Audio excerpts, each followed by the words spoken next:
I think there are three reasons that we've seen what we're seeing, not just in that Texas district, but around the country. First is President Trump made a real appeal to Hispanic voters. He was mocked in many quarters, but he led the Republicans trying to reorient towards appealing there.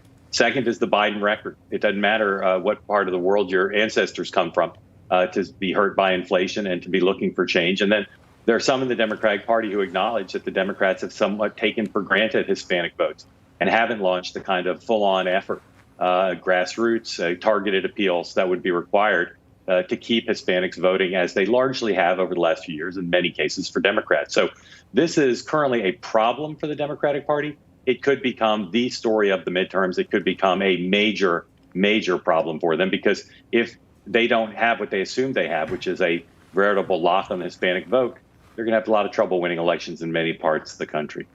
Yeah, Mark, we're seeing what many are describing as a red wave happening in these primaries. But as we get to the midterm elections, what we're going to see their Democratic counterparts start to spend their money. How is that going to flip the narrative, or will it? Well, Democrats are raising money, Katrina, at a pretty good rate. Even though the momentum is not on their side, they are the majority party. They do have aggressive fundraisers like Speaker Pelosi. And they plan to spend their money somewhat selling their agenda, somewhat trying to distance themselves from Joe Biden, but primarily trying to disqualify Republican candidates, go after them on personal terms, on their backgrounds, on some of their issue positions. It's a pretty common tactic, but it's certainly a tactic that's going to come to the foreground for Democrats, because they are going to have trouble running on President Biden's record on the economy, which is, as you know, the top issue for voters. So they're not going to try to run a national message with that money for the most part. They're going to target those individual Republicans and try to knock them out. Within the Republican Party, in South Carolina, I don't know if you're seeing a pattern here, whether this could be expanded. You have the candidate who voted against impeachment, Nancy Mace, who did win re-election, but she had criticized January 6th. On the other hand, you had Fry, who did vote for impeachment. He did not keep his seat. Is that something we might see elsewhere?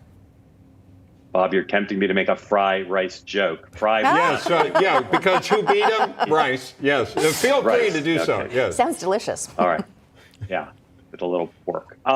Look, I think people are maybe misreading the result. Mace won, but she didn't win because she attacked Donald Trump after January 6th. She didn't win despite attacking Donald Trump. I think she won because she largely supported Donald Trump. She backtracked, unlike Rice, who doubled down, tripled down, quadrupled down on his opposition to President Trump in repeated interviews.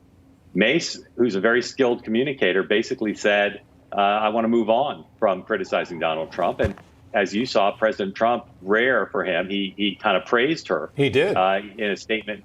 He normally doesn't praise folks who defy him and who he doesn't endorse. And that's because she is a star in the party. And she's going to go continue to serve in Congress, again, because she recognized the reality. In most races in this country, if you've got a Republican primary, you want Donald Trump on your side. Even if he doesn't endorse you, you still don't want him opposed to you in a visceral way. And that's what happened to Rice. And he lost badly. I'll just say, it's very rare to see an incumbent who's not under indictment get only 25% of the vote in a primary. Well said. That could lead to another conversation. Exactly. We'll end it right there. Mark Halperin, thanks so much for being with us. We only have a few minutes. Good to see you both. I'm going to get some Chinese food. I was thinking the same thing. Fried rice. Yeah.